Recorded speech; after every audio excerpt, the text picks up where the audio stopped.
పెద్ది నుంచి ఒక పెద్ద అప్డేట్ అనేది వచ్చిందనమాట. సో ఈ యొక్క అప్డేట్ అనేది చెప్పబోయే ముందు ఎవరైనా సరే ఛానల్కి కొత్తగా వచ్చినట్లయితే ఫస్ట్ ఛానల్ని సబ్స్క్రైబ్ చేసి బెల్ ఐకాన్ని ఆల్లో పెట్టుకోండి బ్రదర్స్, ఎవరు మిస్ చేయొద్దు. సో పెద్ది గురించి ఎటువంటి అప్డేట్ వచ్చినా కానీ మీకు వీడియో పరంగా అందిస్తాను అనమాట. సో పెద్దికి ఈ యొక్క మే 16th కానీ 17th కానీ 20th కానీ ట్రైలర్ అనేది వస్తుంది.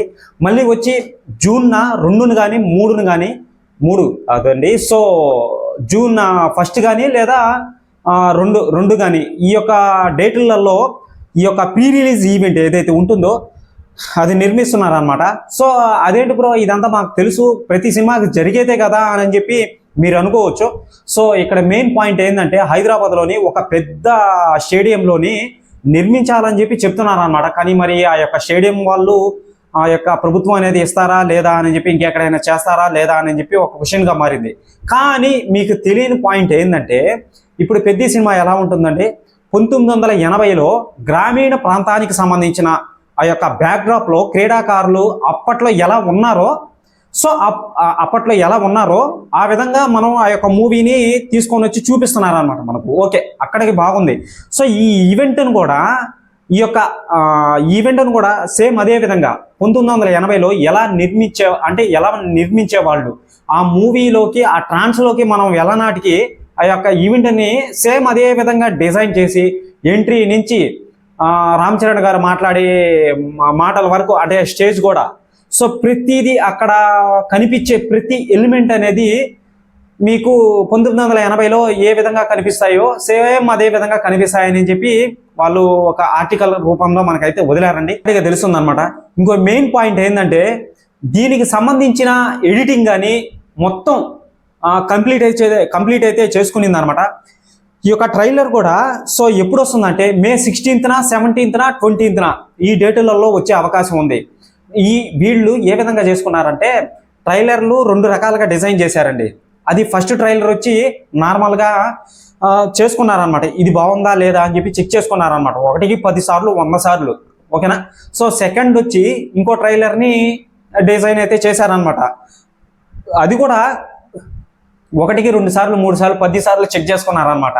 సో వీటిలలో ఏది ది బెస్ట్ క్వాలిటీగా రామ్ చరణ్ గారు హై క్వాలిటీగా ఒక వైబ్గా కనిపిస్తున్నాడు, వింటేజ్ రామ్ చరణ్ లాగా అని చెప్పి మొత్తంగా చూసుకొని వాళ్ళకి ఏది నచ్చిందో ఇదైతే జనాలకి పబ్లిక్కి బాగా కనెక్ట్ అవుతుంది, వాళ్ళు ఆ ట్రాన్స్లోకి వెళ్తారు అని అనుకున్న ట్రైలర్ని మే 16th ఈ నెల 16th, 17th కానీ 20th కానీ వదులుతారనమాట.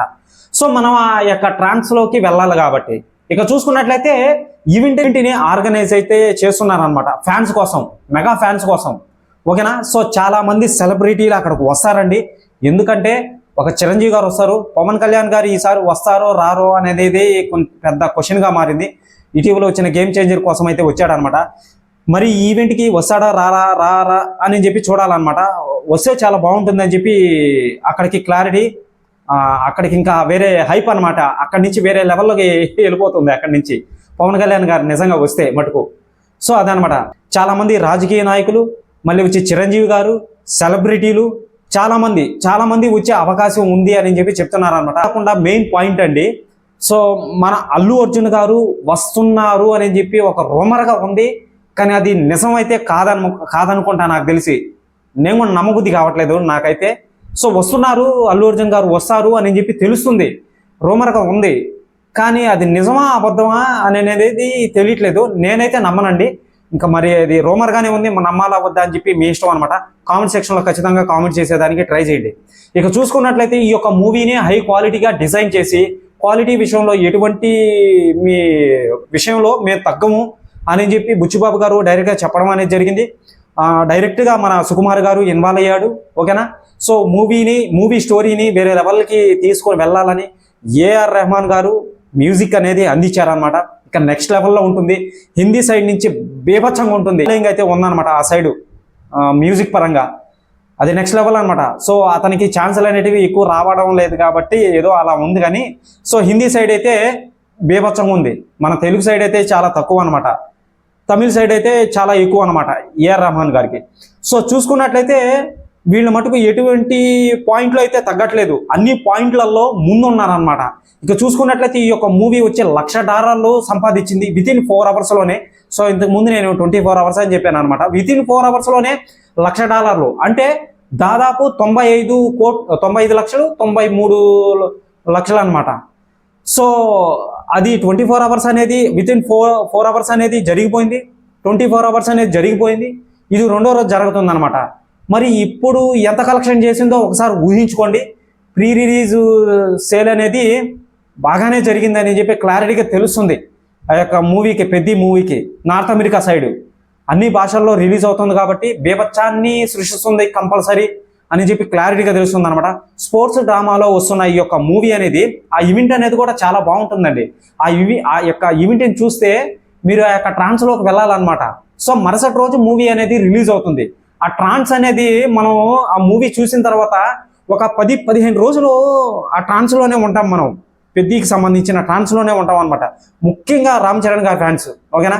సో వాళ్ళ కోసమేనంటే అతను బాగా కష్టపడుతున్నాడు అని చెప్పి క్లారిటీగా తెలిసిపోతుంది. అసలు నెవర్ బిఫోర్ నెవర్ ఆఫ్టర్ అనమాట. అస్సలకి దేంట్లో తగ్గట్లేదు రామ్ చరణ్ గారు. అసలు అది పహిల్వాన్ లాగా గద పట్టుకొని ఇలా తిప్పుతుంటే ఏదో నిజంగా ఒక ఆంజనేయ స్వామి వచ్చి నిజంగానే తిప్పుతున్నాడేమో గదను పట్టుకొని అన్నట్టుగా ఫీల్ అయితే వస్తుంది. సో చెక్కతో, లోహముకు కాకుండా చెక్కతో చేసిన గదను పట్టుకొని ఆ యొక్క కుస్తీ పోటీకి వెళ్ళడం అనేది జరుగుతుంది. ఆల్రెడీ దానికి సంబంధించిన ఫుటేజ్ అనేది కూడా బయటకు అయితే వచ్చింది. దీనికి సంబంధించిన ఫుటేజ్ అనేది చాలా రకాలుగా, చాలా విధాలుగా అయితే వచ్చాయి. న్యూఢిల్లీ, మళ్ళీ వచ్చి చికిరీ సాంగు, రై రై రాలా సాంగు, ఎవరినో గెలిపిస్తున్నాడు అని చెప్పి మోటివేషన్ సాంగ్స్తో, ఓకేనా. ఎవరినో గెలిపించాలి, ఊరిని గెలిపించాలి, ఏదో సాధించాలి, ఇలా ఉంటే కుదరదు అని చెప్పి చెప్పడం అనేది మోటివేషన్ సాంగ్ నెక్స్ట్ లెవెల్లో ఉందన్నమాట. ఆ సాంగ్కి యూత్ ఎవరైతే ఉంటారో, నాలాంటి యూత్, మీలాంటి యూత్ ఎవరైతే ఉంటారో బాగా కనెక్ట్ అవుతుందని చెప్పి క్లారిటీగా తెలుస్తుంది అనమాట. సో టికెట్స్ అయితే బాగా బుక్ అవుతున్నాయండి, భయంకరంగా వైరల్ అయితే అవుతుందన్నమాట. భయంకరంగా ఆ యొక్క చికిరీ సాంగ్ ఎంత వైరల్ అయిందో ఈ యొక్క బుకింగ్ సేల్ కూడా అంత వైరల్ అవుతుందన్నమాట. ఆల్రెడీ మైత్రి మూవీ మేకర్స్ వాళ్ళు ఒక చిన్న యానిమేషన్ రూపంలో ఒక ప్రోమోని అయితే వదిలేరు. రామ్ చరణ్ గారు క్రికెట్ ఆడుతూ బ్యాటింగ్ కొడతాడనమాట. బాల్ వస్తుంటే బ్యాట్తో కొడతాడనమాట. బాల్ వెళ్ళి బాక్స్ ఆఫీస్ అద్దం పగల కొడుతుంది అనమాట. బాల్ వెళ్ళి తగిలి, ఓకేనా. దానికి అర్థం ఏంటంటే బాక్స్ ఆఫీస్ బద్దలు కొడుతుంది, రెడీగా ఉండండిరా బాబు అని చెప్పి చెప్పడం అనేది ఇండైరెక్ట్గా అనమాట, ఓకేనా. సో ఇది ఆల్రెడీ ఇంకా చాలా అప్డేట్లు అయితే చెప్పాను ఇంతకు ముందే. సో రామ్ చరణ్ గారి హ్యాండ్ పవర్ అనేది ఎలా ఉంటుంది ఏంటి అని చెప్పి క్లారిటీగా చెప్పడం అనేది జరిగింది. తెలుగు ఇండస్ట్రీలో ఎవరికి లేదు అంత హ్యాండ్ పవర్ అనేది కూడా చెప్పడం అనేది జరిగింది. సో ఈ యొక్క సినిమా చూసిన తర్వాత ప్రతి డీటెయిల్ని నీట్గా గమనించి CGI, VFX వీళ్ళు హై క్వాలిటీలో మేము వదులుతున్నాము, మేము ఈ యొక్క క్వాలిటీ పరంగా మేము ఎక్కడ కాంప్రమైజ్ అయితే అవ్వట్లేదు, సో మీకు ఖచ్చితంగా నచ్చుతుంది అని చెప్పి బల్లగుద్ది మరీ చెప్తున్నారనమాట ఈ యొక్క మూవీ పాయింట్ విషయానికి వస్తే. సో మూవీ వచ్చిన తర్వాత, చూసిన తర్వాత మీకు ప్రతిదీ ఇస్తానండి. అంటే దాంట్లో మైనస్లు ఉంటాయి, ప్లస్లు కూడా ఉంటాయి అనమాట. మనం వెతికి మరీ చెప్పాలన్నమాట. లేనిది మరి మనం సృష్టించలేం కదా, లేనిది మరి సృష్టించలేం. సో ఎవరి కోసమో మనం సృష్టించకూడదు, సృష్టించలేము అనమాట. ఉన్నట్టు చెప్తాం అనమాట. సో మొత్తానికి పెద్ద మూవీ వచ్చి సెన్సేషనల్ని సృష్టిస్తుంది, బ్లాక్ బస్టర్ అవుతుంది అని చెప్పి క్లారిటీగా తెలుస్తుంది. ఈ యొక్క మూవీకి పెద్ద హైప్ అయితే ఉంది చాలా వరకు, ఓకేనా. సో ఎడిటింగ్ పరంగా రంగస్థలంకి పనిచేసిన అతనైతే వర్క్ అయితే చేశాడు అనమాట. ఎందుకంటే అతన్ని ఎందుకు తీసుకున్నారంటే ఆల్రెడీ చేశాడు కాబట్టి, రంగస్థలం మనం చూసాం కాబట్టి నెక్స్ట్ లెవెల్లో పర్ఫార్మెన్స్ అనేది ఉంటుంది రామ్ చరణ్ గారిది. సో గేమ్ చేంజర్తో పోయిన ఇమేజ్ తనది. సో రామ్ చరణ్ గారిది ఈ యొక్క మూవీతో మళ్ళీ గ్లోబల్ స్టార్ అయిన మన రామ్ చరణ్ గారు తెచ్చుకునే అవకాశం ఉందండి. సో కంపల్సరీ దీంట్లో మటుకు నో కాంప్రమైజ్ అనమాట. సో పెద్దకి సంబంధించి ఎటువంటి డౌట్ ఉన్నా కానీ, అప్డేట్ వచ్చినా కానీ మీకు వీడియో పరంగా అందిస్తానండి కంపల్సరీ. సో ఛానల్ని సబ్స్క్రైబ్ చేసుకొని బెల్ ఐకాన్ని ఆన్లో పెట్టుకోండి, ఓకేనా. డన్.